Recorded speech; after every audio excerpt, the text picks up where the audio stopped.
Save the date and register today for the Rainbow Push Coalition's People's Conference Call to Action, happening June 12th through the 14th in Chicago.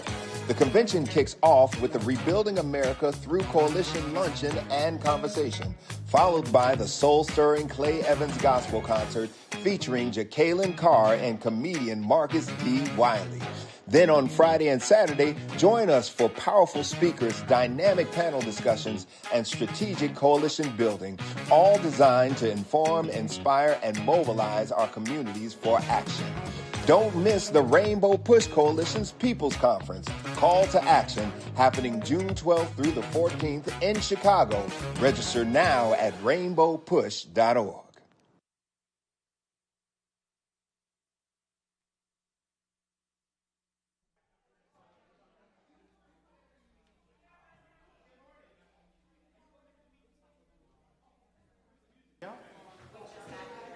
Jimmy, oh, okay. Ralph, give me a little something.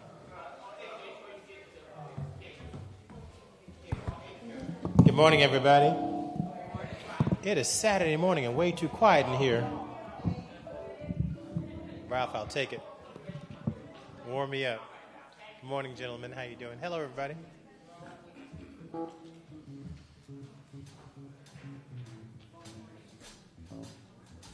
My daughter Sky is with me today. This is Sky Jackson on my right. She just graduated from Brown University last weekend, huh? She looks young, but she's old school. She graduated in 4 years. She knocked that thing out, thank goodness. Hi. Hey, good to see you. What's going on? You sent me, huh? You are? Yeah, let's talk. All right.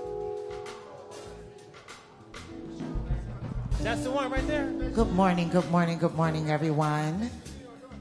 Welcome. We're going to make a little noise per usual. My name is Miss Michelle. On keys, we have Benjamin Moore. On bass, we have DJ. On drums, we have JD. Oh, when I wake up in the morning, love, and the sunlight hurts my eyes, something without warning, love, oh, bears heavy on my mind. Oh, then I look at you, and the world's all right with me. Yeah. Oh, just one look at you, and I know it's gonna be a lovely day.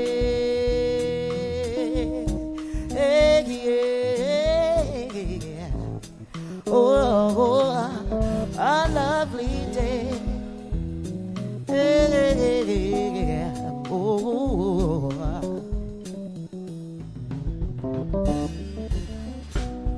when the day that lies ahead of me seems impossible to face, when someone else instead of me, oh, I just seem to know the way. Hey, when I look at you, and the world's all right with me. Oh, just one look at you, and I know it's gonna be a lovely day. Oh.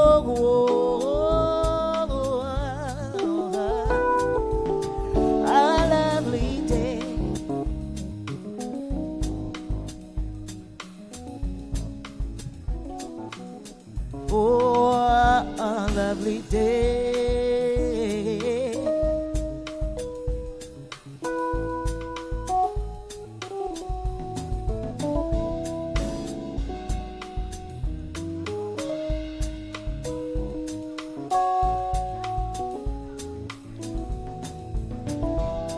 Oh, when I wake up in the morning, love, and the sunlight hurts my eyes, something without warning, love, Oh, best heavy on my mind. Oh, then I look at you, and the world's all right with me. Oh, just one look at you, and I know it's gonna be a lovely day.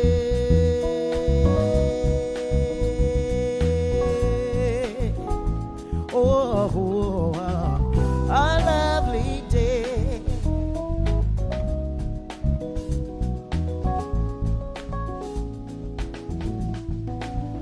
A lovely day. Oh, a lovely day.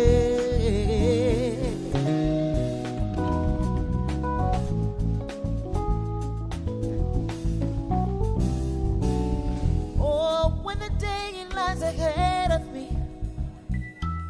seems impossible to face.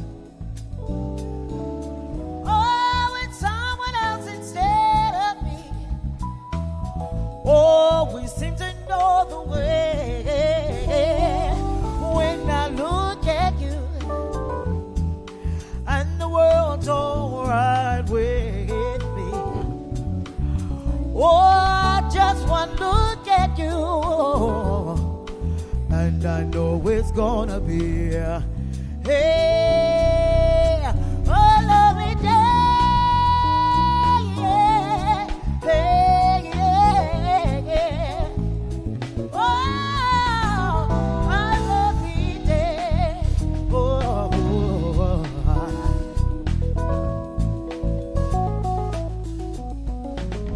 hey, lovely day, lovely day, lovely day, lovely day, lovely day, lovely day, lovely day, lovely day, lovely day, lovely day, lovely day, lovely day, lovely day, lovely day, lovely day, oh, lovely day.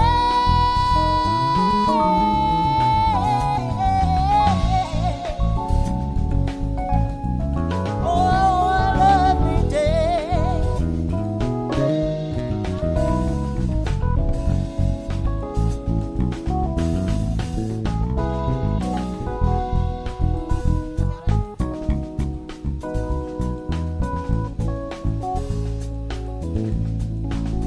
A lovely day.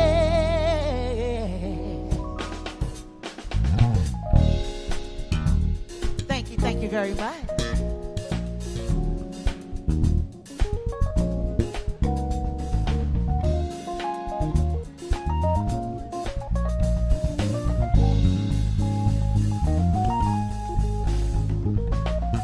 Girl, close your eyes. Let the rhythm get into you. Don't try to fight it. There ain't nothing that you can do. Oh, relax your mind. Lay back and groove with mine. You got to feel that beat, and we can ride the boogie. Say that beat of love. I wanna rock with you all night, dance the night away. I wanna rock with you. Oh, I wanna rock the night away. Oh, out on the floor, there ain't nobody there but us. Girl, when you dance, there is a magic, there must be love. Oh, just take control. Hey, 'cause we got so far to go. We got to feel that beat, and we can ride the boogie. Yeah, that beat of love. I wanna rock with you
seconds of broadcast. And we start with our anthem, The Push Is On. Can we get everybody who's able to stand to their feet with us? Put your hands together.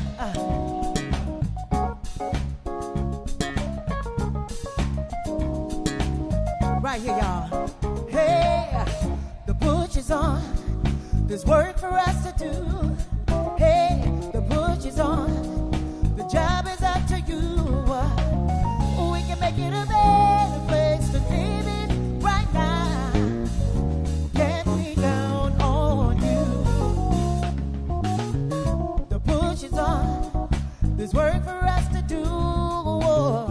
The push is on. The job is up to you. We can make it a better place to live in right now. Can we count on you? We can make it a better place. We can make it a better place. If we only try, only try. We can make it a better place. We can make it a better place. If we only try. Welcome to the Rainbow Push Coalition community meeting. We're broadcasting here live at Dr. King's Workshop, 930 East 50th Street in the Community Hall in Chicago's Hyde Park neighborhood.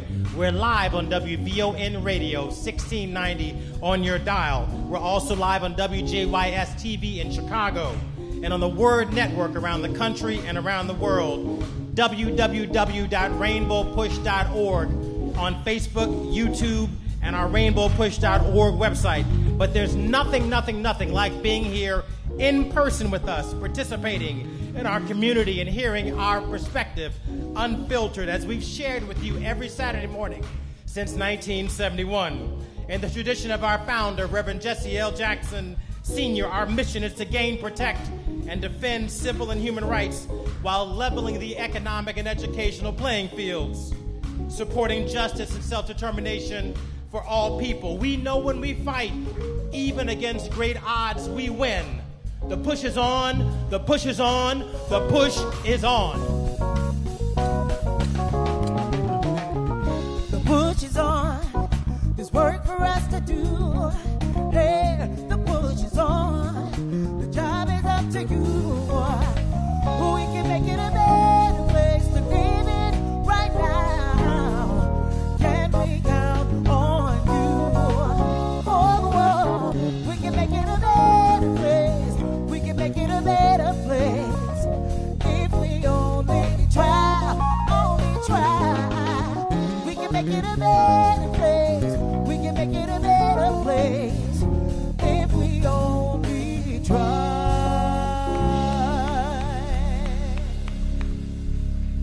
Would you please remain standing for the singing of our national anthem? Lift every voice and sing. In the tradition of our founders, you may raise your right hand in solidarity with the movement that has come before you. Lift every voice and sing till earth and heaven ring with the harmonies of liberty. Let our rejoicing rise against the listening skies. Let it resound loud as the rolling sea. Sing a song full of the faith that the dark past has taught us. Sing a song full of the hope that the present has brought us. We sing the rising sun of our new day begun. Let us march on till victory is won. Give yourselves a round of applause. Give yourselves a round of applause. Please remain standing for our invocation. Reverend Jeanette Wilson. Shall we bow our heads? Our Father and our God, we pause to say thank you.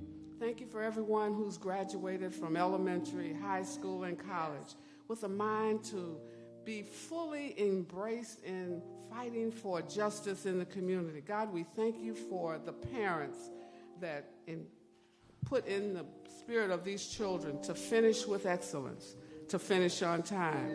God, we thank you for every worker that you provided a job for. And then, God, we ask now that you will give us the vision to fight for workers' rights, to fight for justice, to fight for those who cannot fight for adequate health care, for adequate spaces to live, for food prices that are affordable for everyone. God, continue to give USEF and this organization a vision to help those who cannot help themselves, to stand for those who cannot stand any longer. Remind us of our founders, continue to strengthen and give us what we need, that we might push forward for everyone. We ask these things in your precious Son, Jesus' name. Let every heart say, amen. Amen, amen again. Thank you. You may take your seats. We're going to rearrange the program this morning just a little bit. You're going to see on the screen now, here in the building and online and on television, a posting of our announcements. We're going to start announcing our announcements earlier in the program, probably on the 9:30 area from on our social media. We'll also leave copies in the chat on our social media, but we're using airtime for announcements, and that's valuable time. First, thinking of airtime, let me thank the Stroud family, WJYS in Chicago, for continuing to carry our broadcast as they have done for years. They deserve it. Watch WJYS. They give us interesting programming, and they carry our program, and they've been very, very kind to this organization. Without them, we wouldn't be as regional as we are. Our reach would be significantly stunted without WJYS. Let's give WJYS a round of applause. The patriarch of that family, Joseph Stroud, died unexpectedly, I feel like a few years ago, and his lovely wife and daughter have been running the organization. Transition, I will tell you, is challenging and hard. So we continue to keep them in our prayers and the success of their station in our prayers. We lost Brother Charlie Rangel this week. Our great congressman from New York City, Congressman Rangel, a great friend of the Jackson family and of our movement, a great American. He was Mr. Chairman, Charlie Rangel, the chairman of the House Ways and Means Committee, the most powerful committee in Congress. From New York City, Charlie Rangel has been there. He put his body on the line, not only as chairman of the House Ways and Means Committee, but he set an example. When we were fighting to end apartheid and to free Mandela, he went to jail. When we were fighting to free Mandela, he was arrested, put in handcuffs as chairman of the House Ways and Means Committee. When Amadou Diallo was killed in New York City, the chairman of the House Ways and Means Committee, congressman from New York City, the mayor of New York, Dave Dinkins, all came and took a knee with Reverend Sharpton, Reverend Williamson, and others in New York in solidarity against that vicious killing. And so he wasn't too high that he couldn't stoop low enough to be with us at our moment of needs. Let's give Brother Charlie Rangel a round of applause. We'll honor him at our conference. Happy birthday, 95th birthday, to Sister Reverend Miss Ludella Evans Reed, Clay Evans' sister. She is still singing and going strong, and she gives us hope every time I see her kick her legs. I love you, Mrs. Ludella Evans. We love you, love you, love you. I have never lived a day without her in my life, and I can't imagine any other time. I'm grateful that God has given you the strength to continue on. Congratulations to Father Flager for 50 years of service in Inglewood, in the Chicagoland area. Father Flager has saved a lot of lives and endured. You know, he wears his vestments with honor. And as my father says, you know you're on the field when the knees of your pants get a little bit frayed and you may have a little dirt on your uniform. That doesn't mean you've done anything wrong. That means you've been playing a game. And so Reverend Flager continued to keep himself on the field. So we thank you for your well-worn shoes, Reverend Flager, and your dirty uniform, because you have been using it in the right way. I got a call from a friend of mine in St. Louis, and these are calls you don't expect. Brother Jonell Langerston is one of our members, and we honored him in L.A. some years ago when my father was walking taller for his entrepreneur work. He's from Oakland, California. And he got himself, he's a charismatic young man, got himself involved in a very serious crack cocaine drug trade, ended up spending 10 years in the penitentiary. He spent his 10 years because it gave him a lot of street credibility. He didn't rat on those who turned him in. And so he did all 10 years. He came out and changed his life. And he began to work for children and people. Now he has a school in St. Louis, and he teaches children how to read. He teaches young men how to rebuild their neighborhood. And he actually goes and he moved from Oakland, he buys houses in St. Louis and then rehabs them and then sells them in the neighborhood to black families and to Hispanic families to try to build community. Well, he called me and said, Yusuf, we've had a tornado. It has ripped the roof off of our gym where our children play. It has ripped the roof off the parsonage of my house where I live with my family. It is raining in my bedroom. So for those of us who don't know about that tornado, it was just down the road from us, but 5,000 buildings were torn apart. Many people, it seems like, the building tore down, and yes, you lost some artifacts, but turn that down just a little bit. But a lot of these people don't have insurance. Don't have homeowners insurance. And sometimes when you don't have homeowners insurance, it's not because you're so irresponsible. You could be dropped by the insurance company. And it may take you months to renegotiate your policy. And it might turn out that your policy is reinstated back to from the time in which you were dropped. But it's too late, especially if it's health insurance. By that time, you've missed a month or 2 or 3 of medicine. And that, for a lot of people, is tough. My father reminded me that it's dark in America right now.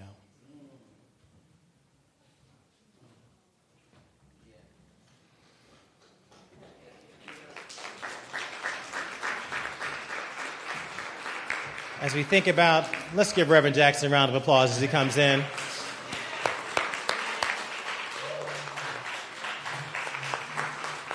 Thank you, Dad, for coming. Your presence is always important to us here. My dad still works every day. He is the president of this organization, and he's got something to say, and he still continues to put his body on the line. But he reminded me that it's dark. When you think about what has been taken away from us, how hard we worked for our civil rights legislation of 64, 65, and 68. How much blood we shed, how many people were murdered, how many people were lynched on that trajectory towards freedom. How many miles we marched, how many dogs bit our children, the insecurity that we had to be able to pass that legislation, and then to see it structurally dismantled by this administration. Let me think about how much work we've done to reduce the AIDS epidemic in Africa, and the AIDS aid structurally dismantled. We think about the work we've done against polio and measles and all the healthcare legislation we've done. We've built a great society, and we see one being dismantled. We have gaps. We've worked a long and hard time to improve our housing conditions, and we see him continuing to reduce housing support. We think about how we've prayed for generations to be able to afford to go to college, and then college becomes inaccessible, and then we get loans to go to college, and he eliminates those too. We think about the place our country has been for immigrants fleeing economic apartheid and physical apartheid,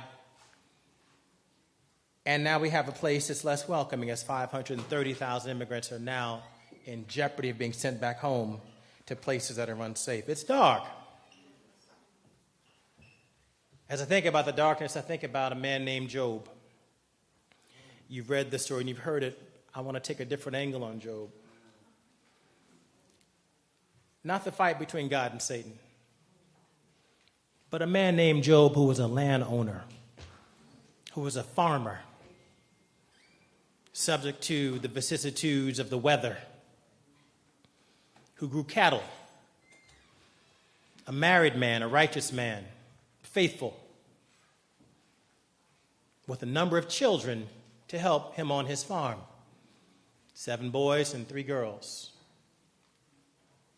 Successful, a man about town, give to charity, give your summer jobs, that kind of guy.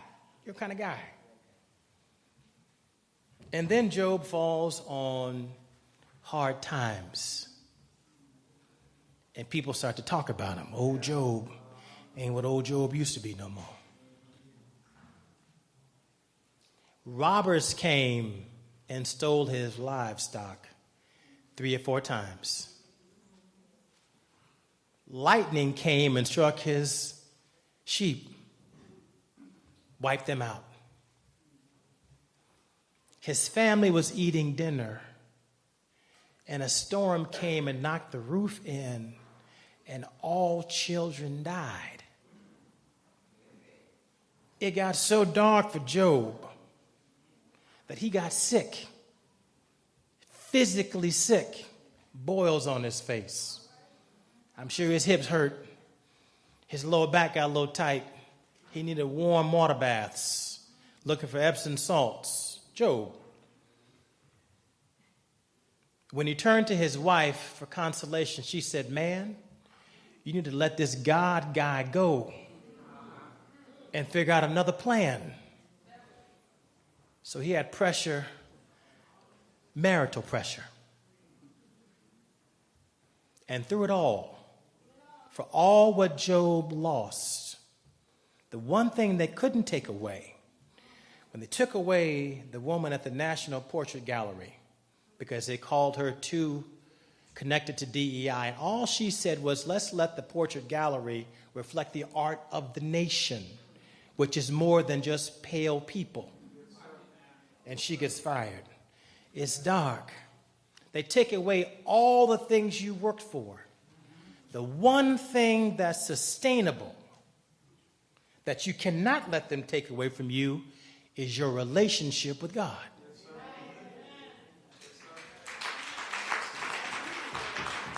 You think about weeping endures for a night or a season, but joy comes in the morning only if you keep your faith. They can take it all away. We can rebuild that. God can give us double the rights we had before, double the riches we had before. Job got 10 more children, lived to see 4 generations grow up. They took everything, but they didn't take that furnace inside of him because they didn't give him that furnace to take. God gave you that furnace to take. God keeps that light, that fire burning in you. And if you keep sustaining that light in you, and when you have your opportunity to raise your rod and split that Red Sea to get on across to freedom, and you don't drop that rod because it looks a little crooked, maybe it's a little heavy, and that rod turns into something of a curse, like the margin of your despair when you said, I'm not going to vote for her, I'm going to vote for him because he's kind of, we're sick of them Democrats. We never get anything from them. Well, by the margin of our despair, we have voted in a new administration. Who's sick of you? But when you keep that rod open up and you hold on to your blessing, the Lord will come through and split the sea for you and take you on to the promised land. So you got to hold on. And so whether we're marching every week, micro protesting every day, continuing to gird ourselves for the fight ahead, keep your faith. Keep your faith, and God will deliver for you as he delivered for Job. Now, today we have a full program, and I'm honored to have with us a very serious executive director who is a freedom fighter named Reverend C.J. Hawking. The Reverend Hawking has represented workers in our city and our country for a long, long time, and she gets tangible benefits for working people. It is in the tradition of our Rainbow Push Coalition that we continue to build coalition with people. Workers' rights are all rights. As Reverend Jackson would say, your patch by itself is not big enough. And Jesus taught you who your neighbor really, really is. Not necessarily of your look, not necessarily right next door, but of his spirit. And Reverend Hawking is a woman in our spirit. Please welcome her warmly to the Rainbow Push Coalition.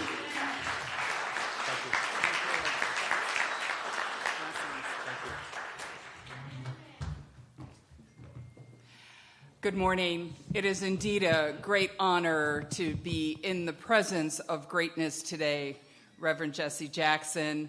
And I am so very honored that Reverend Jeanette Wilson invited me to this historical place with great historical figures, living and dead. I believe our ancestors are always with us, always inspiring us, and always cheering us on to make history ourselves. Thank you, sir. Many of you know that the U.S., out of all the industrialized countries, has the worst labor laws. We used to be above South Africa, but with the end of apartheid, South Africa leaped over us, and so now we are at the bottom, dead last in workers' rights. And this was before 5 months ago when the government started dismantling even more protections for workers. I draw your attention to the book of Exodus, chapter 3. God calls Moses over to the burning bush. It's a fascinating passage, because I think we can all see ourselves in this passage as well. And God tells Moses, I want you to go out and lead the people into the land of liberation. But Moses gives God 5 excuses why it shouldn't be him. I don't have stature, God. They're not going to believe me. They're not going to listen to me. I'm not eloquent. I can't think fast on my feet. And God says, I'll have none of that. And God persists. And he says, Moses, I'm going to give you some confidence. I'm going to help you lead the people out of workplace conditions that are exploiting them and lead the people into the land of milk and honey. I'm going to give you the power, Moses. And so I would submit to you that in this moment, God forever linked faith and work. Because how we treat workers matters. How we pay workers matters. How we respect workers matters. The health care that they have, the pensions that they need matters. Now, during the pandemic, food production workers were branded essential. Who made that decision? It was the employers who didn't want to lose the profit. So Arise Chicago was working with one company on the south side, south suburb.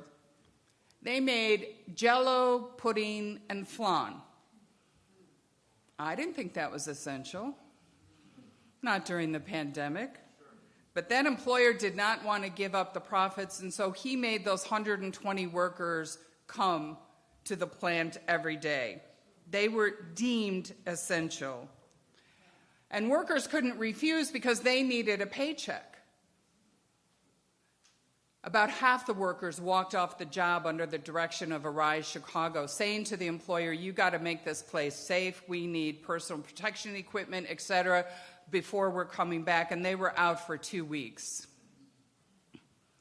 There was one man who lived with his parents and provided for them. The parents never left the house during the pandemic.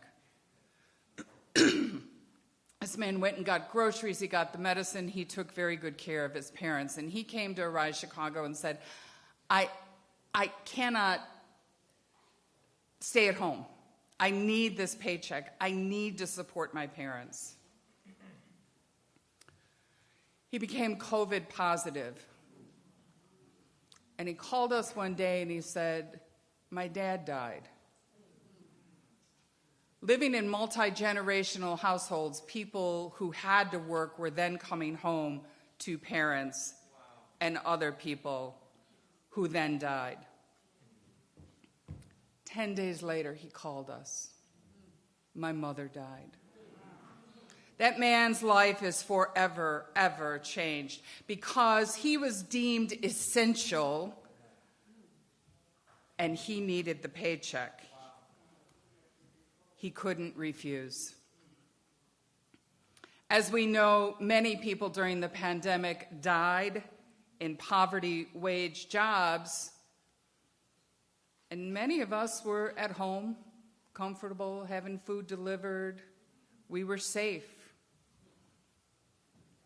And now the government is saying that some of these essential workers, those who are undocumented, you're not essential anymore. As a matter of fact, you're disposable, including this man. We used you up, and now we're rounding you up to send you back.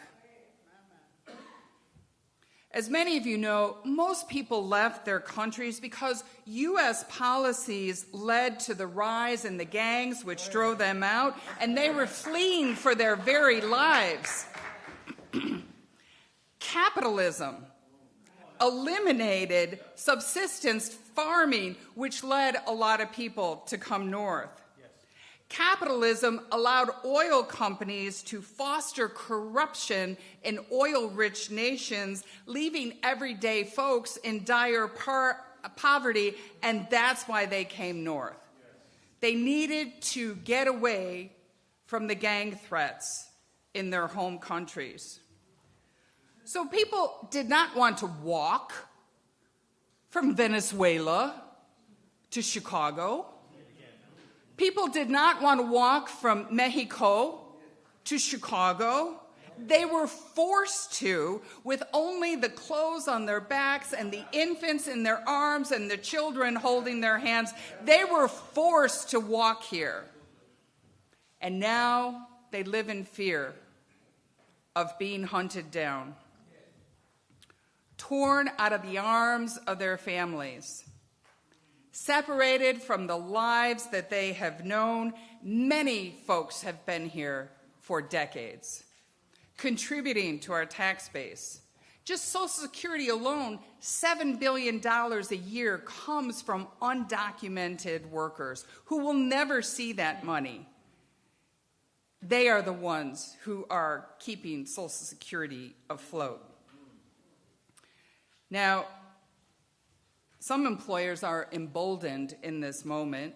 They're stealing more wages. They're allowing even more unsafe working conditions to fester in their plans. But like Moses, Arise Chicago feels a call to stand with folks and fight against people who are being rounded up.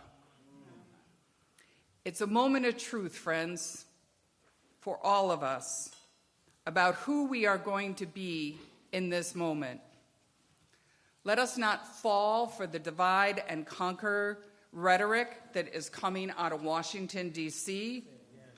Let us not fall for all of the divisiveness that is being pushed upon us.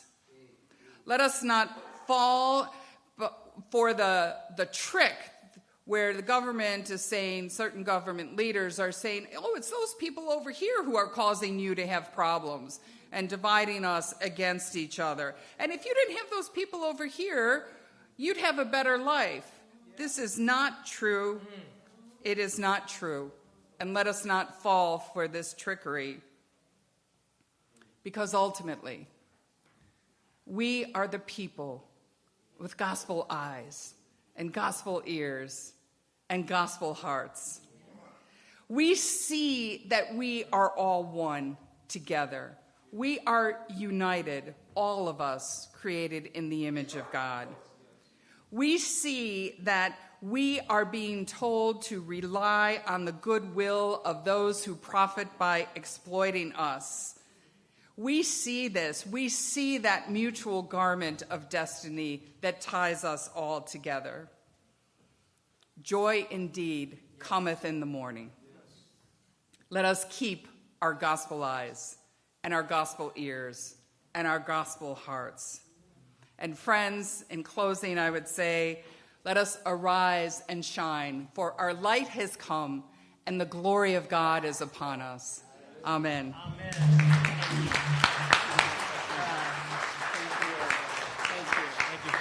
Give it up for Reverend Hawkins. She does good work. Give it up. We're fighting for the soul of our country. We're fighting for the soul of America. For a long time, we have represented the soul of America, and we have put too much work in to let our work be in vain. So we can't give up hope. We're to fight. I was touched by that story when you think about an essential worker providing stability in our food chain during the coronavirus epidemic. Just a few years after that, being chased out of the very plant that they came to voluntarily to work in under some pressure, but came to work in under dangerous conditions, and then we put them out of the country. That just feels like reneging on a deal, doesn't it? It just doesn't feel like it's the kind of character of a country that lives up to the ideals upon which we were founded. And organizations like Rainbow Push have been the ones who've held our country up to its ideals. Because we've had ideals and we've fallen short. And so we continue to perfect this union we call America. Thank you for sharing that. Thank you for sharing that. What kind of country? Come on.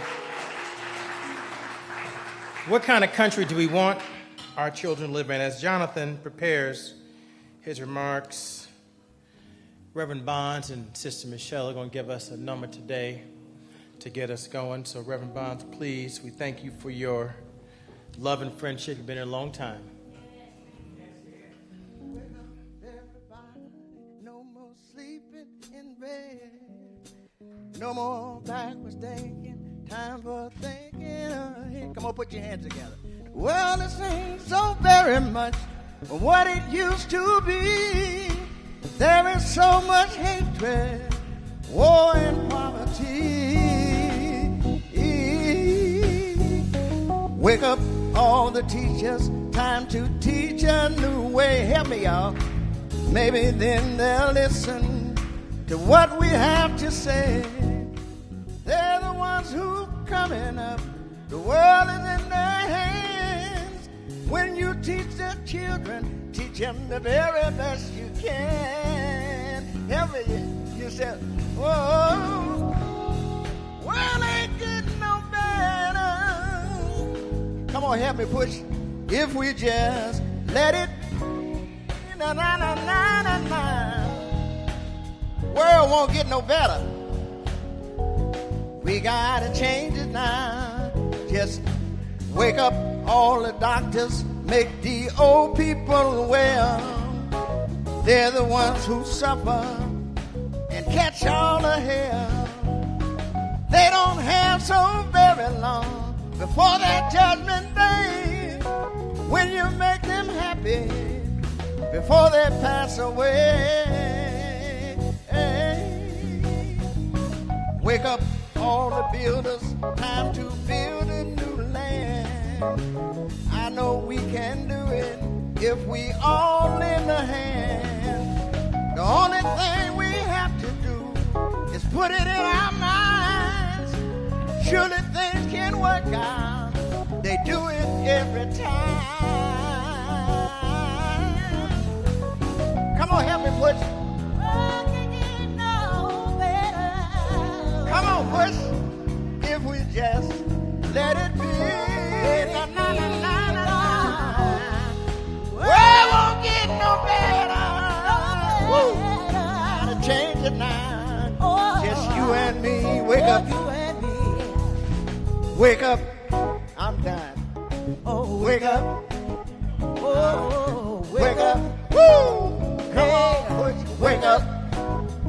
Come on now. Wake up. Come on now. Wake up. Wake up. It's time to do it now. Wake up. Come on all across the world. Wake up. Wake up. Wake up. Wake up. Wake up. Play that softly. Thank you, Reverend Michael. Keep playing that, but play it softly, please. Can we keep playing that softly? Reverend Michael started his song with $100 to give us. I can't tell you how much it means to us that he continues to come and contribute every week. I'm going to start with another $100 for this organization because we're a volunteer-based group. And for us to continue to bring you the kind of excellence that you see up here, it costs us money. And so I ask that you continue or begin to think about seriously becoming a member here, which is just $35 a year, and contributing to our organization so that we can maintain our independence. We're an independent organization. We do not have government grants. And so if you're blessed to give, if you give just $100 right now, please raise your hand. If you give $100, please raise your hand. I see some hands I haven't seen before. I see Chris Hodges. Chris Hodges has $100. He needs a round of applause for that. If you'll give $50, please raise your hand.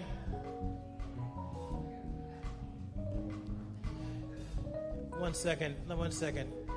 You all have seen the video of Marvin Sapp. You see Marvin Sapp, he closed the doors in the back of the church. And people gave him a lot of slack for that. My son sent me, said, "Dad, look at this guy." I said, first of all, Marvin Sapp's our friend, number one. So he's not just some guy. He said, "I want just $20 a piece online and $20 a piece in person, and I'll have $40,000 to continue our ministry." I'm not going to do what Reverend Sapp did. He's been doing it longer than me. But I'm going to ask you again to please contribute what you can contribute. Can I get an amen for that? I don't ask for amen a lot. But we need you to participate and contribute to this organization so we can continue to bring you our content. As Jonathan prepares, let me just say, June 12th through 14, in all seriousness, June 12th through 14, we have our annual conference, June 12th through 14. It is going to be dynamite and hot. We need you to register right now, www.rainbowpush.org, www.rainbowpush. You can give, I should hear paper wrinkling as you give, and pens using ink. So we start on June 12th on Thursday, everybody. Please register. The conference to register is free. For the meal events, there is a contribution. But at 11:30, we're having a luncheon. Reverend Al Sharpton will be there. Reverend Jamal Bryant will be there. Representatives from the NAACP Legal Defense Fund. All of our Chicago pastors will be there. Reverend Jackson, of course. And we're going to talk about policy. The Federalist Society and the Heritage Foundation did not wait on the Republican Party to give them policy or their program. They gave the Republican Party policy and program.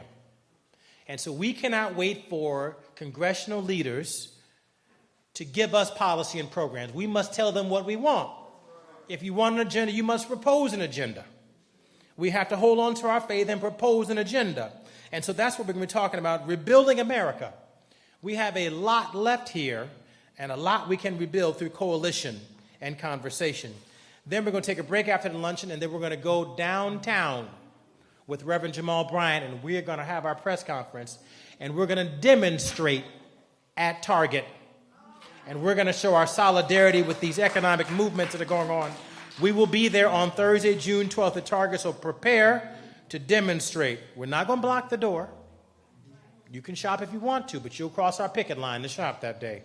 And then that evening, we're having our Clay Evans Gospel Concert with Grammy Award-winning artist Sister Jacqueline Carr. And we're going to start with our comedian, Brother Marcus Wiley. So we have a big, big night of fellowship that night. I see John Rogers in the house. John Rogers, we're going to give you a round of applause. We love you, brother. Thank you for coming. We know your Saturdays are busy. And you have been one of our stalwart members for so long. We just want to say thank you, and we love you, and thank you for coming by today. And then on Friday, we're here, starting at the office, with reflections on the last 200 days. We have a panel on media and on technology, economic justice and wealth building with George Frazier and John Hope Bryant. It should be a great panel. We cannot leave wealth off the table. It's already elusive for us. We got to start talking about it. We got to start talking about getting to the next level. And then C.K. Hoffler here with Your Rights Still Matter. And I'm very excited about this panel. We're going to have Ben Crump and the Honorable Mayor Lori Lightfoot giving it to us unadulterated like she can do. And then Saturday we come back again at Rainbow Push here at the headquarters for a big rally. So register for our conference, register, in big numbers and come. It'll be a wonderful, wonderful event. You'll meet people that you did not know before. And we will together come up with policy ideas that we can promote to improve our conditions. We still have a lot of gaps. African Americans represent 1% of the Fortune 500 companies. We represent only 6% of the teachers. African American males represent 1% of teachers. African Americans represent 3% of nurses. If we can close the gap in our income, which is 1/6 of white households, blacks and Hispanics, we can account for 8% increase in GDP. Turning our lens, America first, to our communities has a tremendous payoff. So we got something to say, but I've said enough, and I want to introduce to you, I need a little, this guy's a background music kind of guy. Give me a little something. Because you must not know Jonathan Luther Jackson. Jonathan Luther Jackson, he kind of, give me, that's right. The People's Congressman, my older brother. Yes, he's older than me. I don't know why people think I'm older than him. Come on, a little something for Jonathan. Yeah, spank that bass for Jonathan Luther Jackson, straight from Washington, D.C., on the south side of Chicago.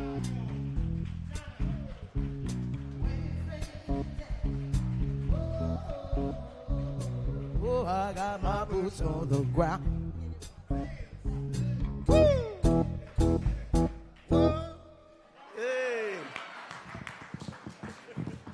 Hey, that's how we're going to finish up on a day party.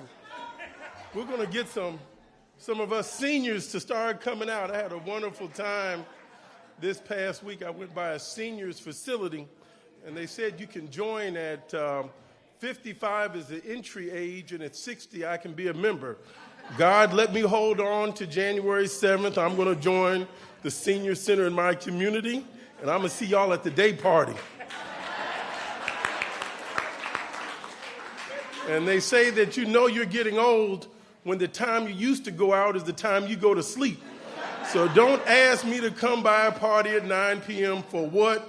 For nothing. If we can't do it at high noon, I don't want to do it. It's an honor to be here. Great to be with my brother, Yusef, Dr. Attorney Esquire Jackson. Thank you all. Thank you, Reverend Hawkins, for your wonderful words. Thank you, Reverend Jeanette Wilson. And it's a privilege and a pleasure to be right here in my father's rightful place, the Reverend Jesse Jackson. Great to see you again today, Dad. Give him a loving round of applause. Reverend Bonds and others. We've heard some great messages. Let's just talk politics for a minute. One of the things when I first started running, People now ask me all the time about running for office, and I encourage everybody to run. I encourage everybody to run for office.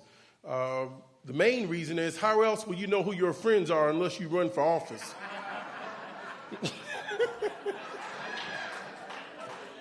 So if you want to do a quick test on your friends to make sure your Thanksgiving list gets cut in half, your Christmas list gets cut in half, run for office. There's a whole lot of people you ain't going to call back because they ain't going to help you at all. But what's going on? And I've been scratching my head trying to figure out what in the world is going on. So just the big picture, and I'm going to walk you back from today, and let's go backwards, if you don't mind. When I was teaching at Chicago State and Kennedy King College, I had to figure out how to connect to the students.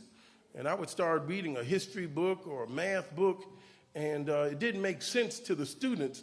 And I had to really crack the code to figure out how to connect. And I remember one time talking with the great Don Cornelius. We were in Los Angeles having lunch. And I said, give me the idea of how you came up with Soul Train. And he says, Jonathan, it was quite simple. American Bandstand, everybody was dancing together. And so I said, we do things different. So I had the men over here, the women over there, and then we came together. We had to break it up. They had one board, then we created the Scrabble board. Okay, so sometimes we have our own personality. So what's going on, really? And how do we make sense out of what is happening? So I want to start from the beginning and then go from the present and then go back in time. So when you see now, they're attacking Harvard University. Founded 1636. It is the oldest private institution in the United States of America. We don't have our Declaration of Independence until 1776. So Harvard had been in business 140 years before we even talked about having the United States of America. We did not have United States Congress until 1789. So why are you attacking an institution that's been doing business their way for 140 years before our Declaration of Independence? Like, what does it mean? Is it something as superficial as Michelle Obama has gone to Harvard, President Obama's gone to Harvard, Obama's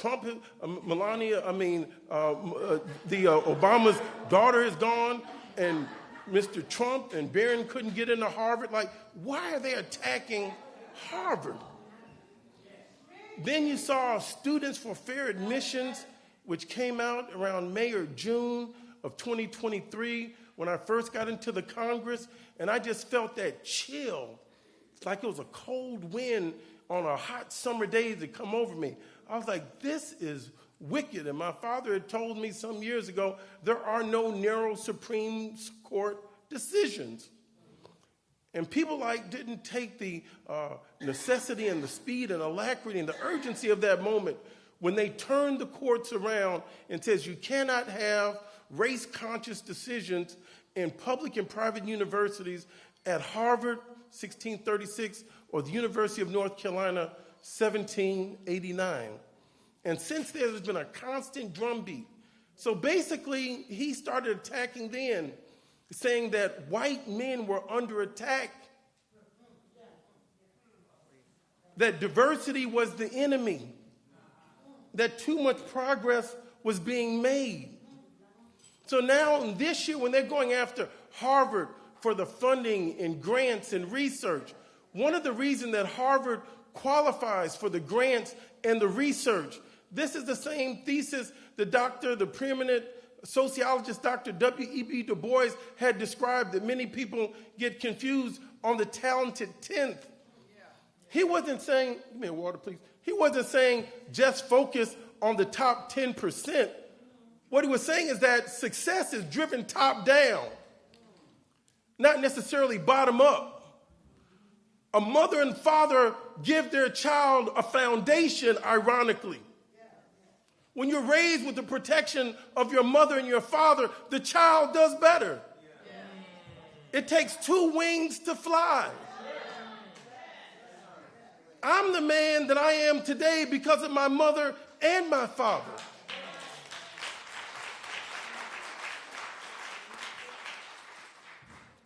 I don't understand a cowardice kind of fear. I have a respect for fear, but not a cowardice fear.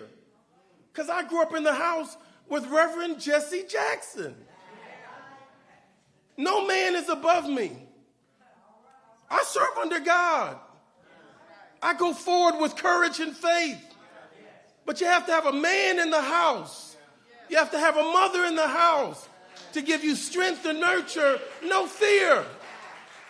When Harvard has this money and they do this research, they attract brains from around the world. From Zimbabwe, from South Africa, from Nigeria, from Colombia, from Guyana, from Indonesia, from Malaysia. The best and brightest students around the world want to come to Harvard. And once they get there, they're able to advance research. See, getting into undergrad can be hard. And getting out of grad school can be a little easier. And then by the time you start going for your doctorate and your PhD, that money is free. University starts seeking you out so that you can pick up the research and finish it. It actually gets easier when you get a little higher in some respects. So they're going for the best and brightest minds. So when people say, oh, Harvard ought to lose that $3 billion because Trump says he's going to redirect that into trade schools. Here's the fallacy there, my friends. That $3 billion, you can break that up 10 ways and give 10 states $300 million. And that's a good thing.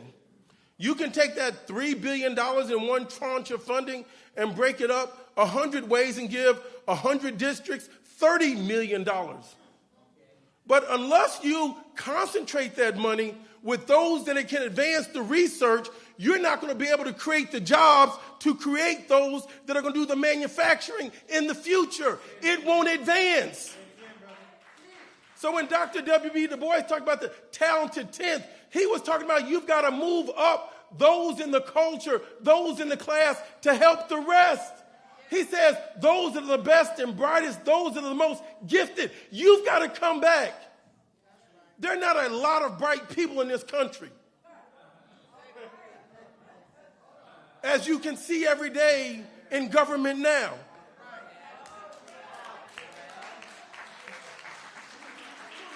When you talk about the new wealth that's being created in the United States of America, in the tech industry, quite a few of those persons that are leading that revolution are college dropouts. Very bright individuals. But it was a talented 10th of them. Bill Gates did not finish Harvard. Mark Zuckerberg of Facebook did not finish Harvard. That owns Meta and all the other Facebook and the WhatsApp. And Bill Gates that has single-handedly funded more malaria and helped bring down the mortality rate across Africa, single-handedly that contributes over $8 billion a year to global health. When you talk about the founder of Oracle, did not finish college. Michael Dell Williams Dell Computers did not finish college. But it was that talented 10th of their culture that has fed and fueled the whole technology revolution in the United States of America. That was American talent that stayed home. Follow me, please. So you've got to invest in the best and brightest minds to advance research. They had access to a cultural connection of money and resources to advance us all. So my brothers and sisters, many in our own community have to come back home so we can advance our culture and our interests. We can't have young and talented black minds co-opted to go to the opposition to articulately attack us and our issues and call us pathologically irredeemable. What's going on when he attacks Harvard today? And then he attacks the major law firms and says that you have to comply. Why is he attacking the law firms? Because these have some of the best and brightest minds to sue the government when the government is wrong. So now the poor is in what Shakespeare says, how do you kill the side? Attack the lawyers. They can't represent you. He wants to silence them. Then he comes back around and wants to get the universities and says, you have improper ideologies, and wants to attack the museums. Says, I want to change the narrative. Then you go back and you start attacking the migrants. Then you start saying, women, you can't have the choice for your reproductive health on your bodies. You can't have agencies over your own bodies. But if you go all the way back, when he attacked those 5 young African-American boys in New York City, the Central Park 5, and nobody cared. And now this thing has grown up and it's full-fledged. So what you'll do unto the least of these, my brothers and sisters, he's also done unto me. But now he's going on to talk about South Africa, saying this was genocide, and it's not true. He wants to humiliate the country while he gets his Secretary of Commerce and the children of those secretaries to go all over the continent trying to get favorite trade deals. The investment bankers' children are running all over the continent of Africa trying to get mineral concessions. Why is he doing this? Then he says that we have to make sure that our children don't have this improper ideology. And now they tell us, don't use the word diversity, equity, and inclusion. I would encourage you, let's say the words fully, because you can't be against diversity. You're supposed to have a diversified portfolio. You know, there's genetic diversity. Single-cell organism gets overtaken by a more complex organism. Like, you need some biogenetic diversity in order to stay alive.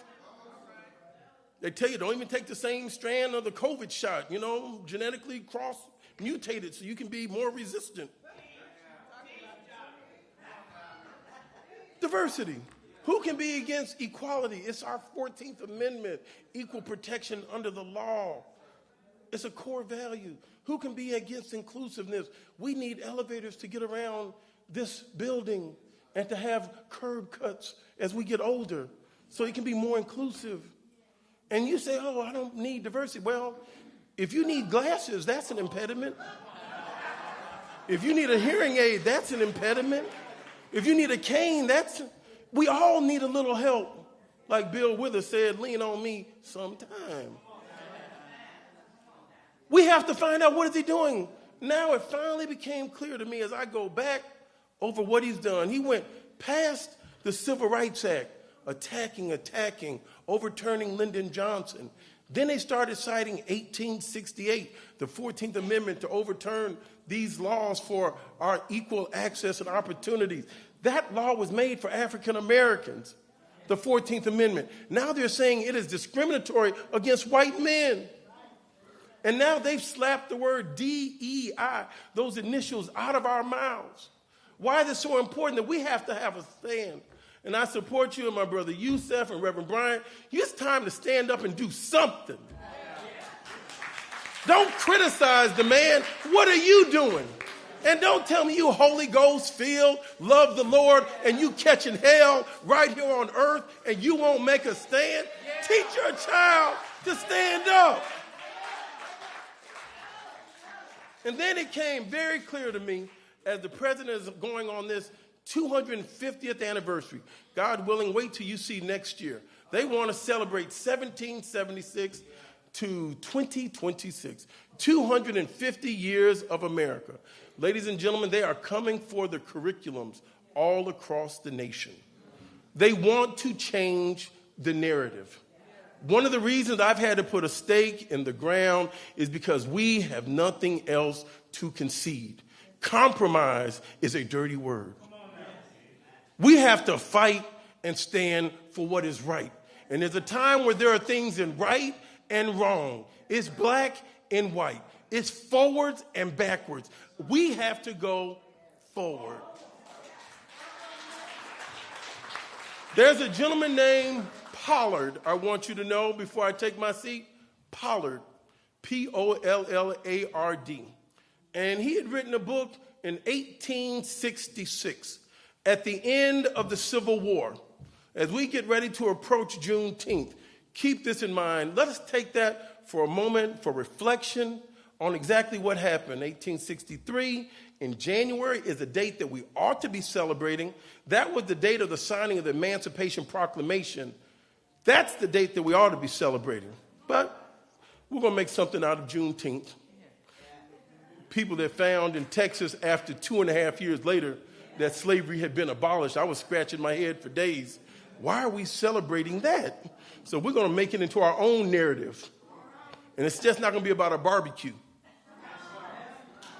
We're going to say that's when everybody finally had been emancipated. But it starts with the Emancipation Proclamation. It's just not a day for barbecuing.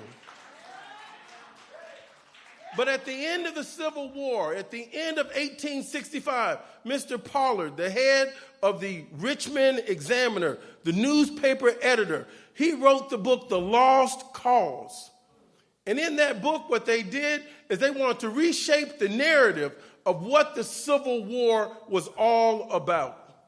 And they said the Civil War, if you read it clearly, from the writings of Alexander Stephens, that was the vice president for Jefferson Davis of the Confederacy, he said, make no mistake, this war is about slavery. That's what the vice president of the Confederacy said. But you're not going to see his name mentioned anymore. And then Sam Pollard, he started writing about the lost cause and says this was about aggression from the North. This was about taking over our sovereignty and our states' rights. He changed the narrative. And then that's where the battle began, and that's what we are confronted with today. So after they went to 1866 and he published it, he started getting into curriculum. Then by the time Ulysses Grant had died around 1894, and they started, don't go to sleep on me yet, by the time they started putting this into the curriculum in 1894, listen, the less I hear from you, the longer I talk. The more I hear from you, the less I talk. Because I'm not going to stay up listening to this, reading these old ancient books all by myself while all of us are going to hell and people get too sleepy.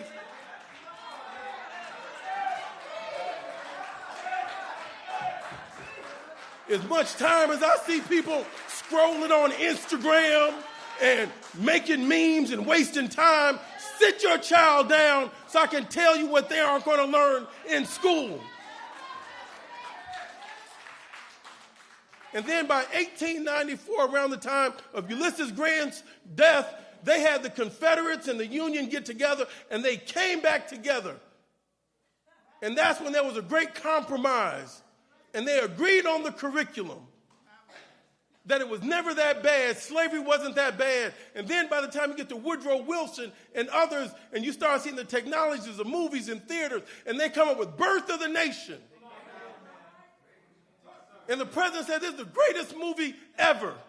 And then by the 1940s, they started having Ku Klux Klan's march rallies straight down Constitution Avenue in Washington, D.C., and out there in Kokomo, Indiana, they started having a 200,000-person Ku Klux Klan's march. I want you to see where we are today, where we came from, and where it's going. And then by the 1970s, I was a fool. I was a child. I'm growing up happy to see the Dukes of Hazzards.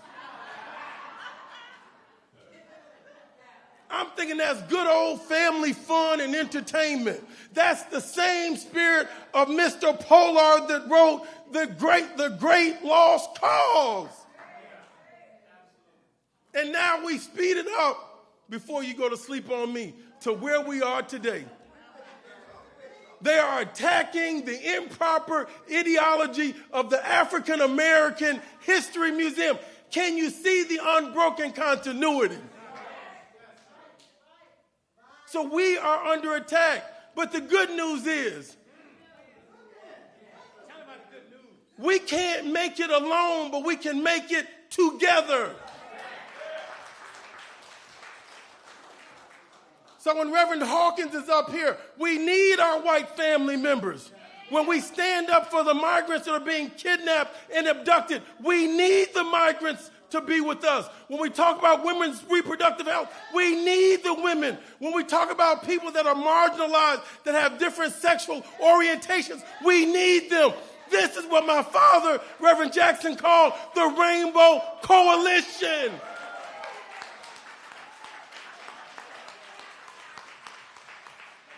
You're not going to make it out of this on your own, trust me.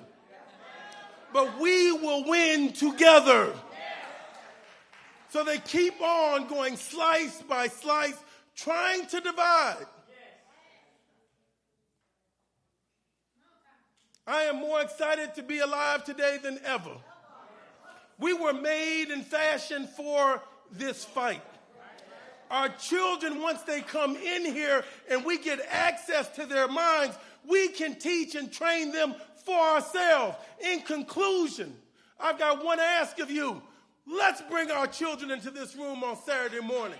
I'm committed to teach. I need you to be committed to bring them in.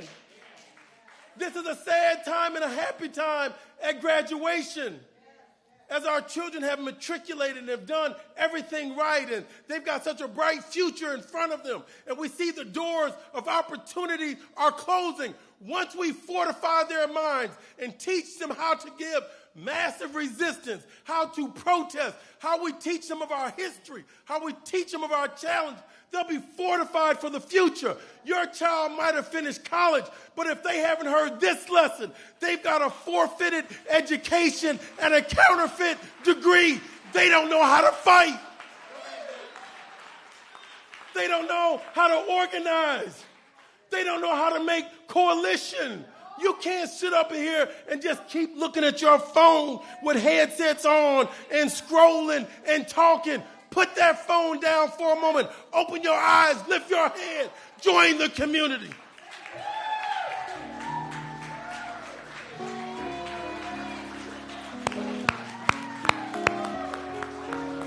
Congressman Jonathan Jackson. Congressman Jonathan Jackson.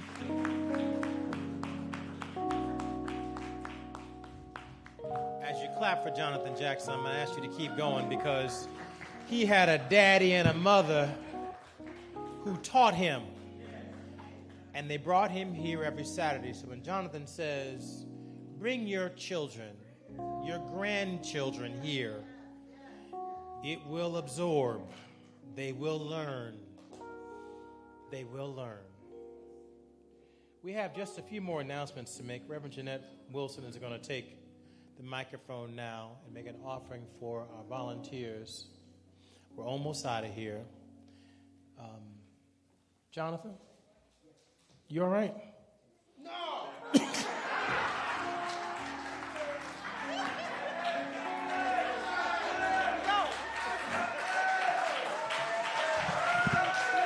Give Jonathan a standing ovation.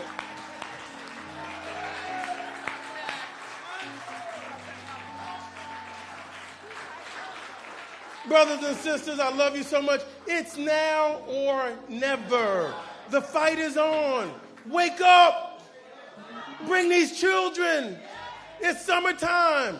They don't understand. And I ask you, have you done all that you can to teach them?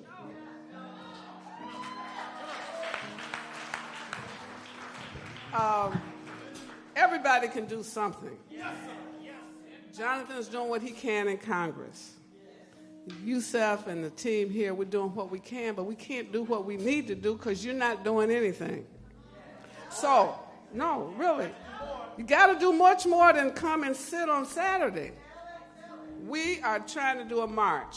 We're going to do a demonstration downtown on Madison and State. That requires marshals, people that keep people in line, keep people from breaking into our group so that they will cause problems. We need people that watch agent provocateurs. Those are people that are going to try to infiltrate our demonstration. So I need tall people, short people, female people, male people, just to be marshals. We'll train you this Thursday, 1 o'clock and 6 o'clock, because you don't go marching just at random. You have to know what you're doing. Some of you say, well, I can't walk. Good, you can make phone calls. Thursday, 1 o'clock, 7 and 6 o'clock. You can ride in your wheelchair at the demonstration. We got to take this moment seriously. This is no time to play, and we can't go. We never march without our crowd with us, because others will join us, but you got to have your base around you. I don't know about yourself. I don't stand with people I don't know in the front, behind, and on either side. So that's why you have to go. So we need marshals. Some of you can make signs. We need our homemade signs so people know this is not some manufactured, corporate-supported event. This is real people fighting for real issues. Target is just one target. That won't be the only one. So if you can make signs, if you can print legibly, if you can spell correctly, you are in the sign group. If you can't spell, then we'll get you a dictionary. We need Lily Saunders. We need all of the retired teachers you know to be a part of this. Our children have to be able to come here. We need teachers here every Saturday. Ted, we need researchers. You write. You know this history that Jonathan's talking about. You can get all the history people to come and help us write stuff. You keep saying, I need somebody to write this. We're looking for people, and you sitting right here. You can write. He writes real history, too. He's a great researcher. He did a whole thing on 1619, a play. He's also a performer. Mary Tribune, you used to do the phone bank. All y'all sitting, you all can do the phone bank. We're here every day. We be here every single day, 9 to 5. They're going to sign up right there in the back. Where's the volunteers that are here? Bring the volunteer forms. Sky, you the most activist student I've ever met. She's been active since she was in elementary school. So Sky's going to have some plans for the 18 to 25-year-old. I don't know what they call them now. David Day, you know all these organizations that you're a part of. You got the list. You and Louis Raymond got lists. Call them. Every African-American, every Asian-American, every Hispanic-American group in this city needs to be a part of that opening of the convention. This is our convention. Y'all with me? I'm coming down the list. Lawyers, we have to have lawyers out there. Louis Raymond was here. All of you, who's a lawyer in the room? We need you. So Thursday, 1 o'clock if you retired or off work, 6 o'clock otherwise. We'll be right here, all the volunteers. Who wants to volunteer for the convention? Raise your hand. Stand up if you want to volunteer. Stand up. We got a form. Get the forms in here now. We want sign-up volunteers. Mac, the lady in the back right there. Yes. Sky Jackson, stand up and volunteer. She's volunteering. She's just tired from college. Okay, while you're still standing, we're going to have greeters. We got people that have to set up, clean up. Listen to me. How many of you have raise your hand if you have a faith institution? Church, mosque, temple. We want to make sure that every pastor, faith leader we know sends 10 people, registers 10 people for the convention. Okay? We got to have ushers, writers, researchers, VIP packages. Some of you like to decorate, right? Fanny, get you a decorating team. We need beautiful flowers when we enter the building. It has to be coordinated, so don't just bring stuff. Be here Thursday. All right. This Thursday, raise your hand if you didn't feel like standing so we can get you a form and give it back to Miss Ellen. Okay? Thank you, Reverend Jeanette. This concludes our program for this Saturday. Thank you for participating. Thank you for coming in person. Thank you, everybody online who has participated. We hope that you have learned something. Online, you are welcome to give. You see our text to give. We take all the donations. Hey, Richard Perry. Richard Perry is providing our insurance. Give Richard Perry a round of applause. He's from out of town, huh? He's got his 8x8 colors on today. Thank you, sir.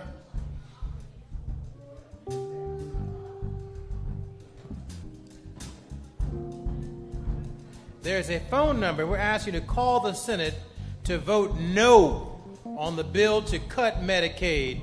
202-224-3121. 3121. 202-224-3121. Call the U.S. Senate and vote no. We're going to post this on our social media. That's the best way to do that. Thank you for participating today. This concludes our program. Please have a wonderful, wonderful weekend. If you have not contributed, you still have a chance to contribute as you leave. We need you to help. All the dollars you give go to support our programming. If you'd like to take a picture with Reverend Jesse L. Jackson and Dr. Reverend Hawkins, please come up to the front right now. Reverend, please position Reverend Jackson for pictures.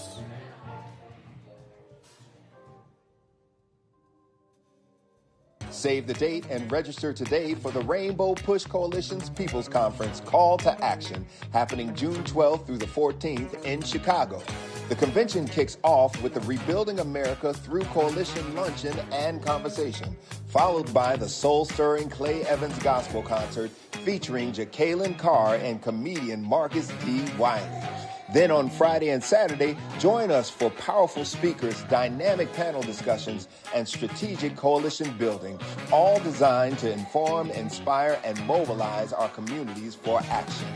Don't miss the Rainbow Push Coalition's People's Conference, Call to Action, happening June 12th through the 14th in Chicago. Register now.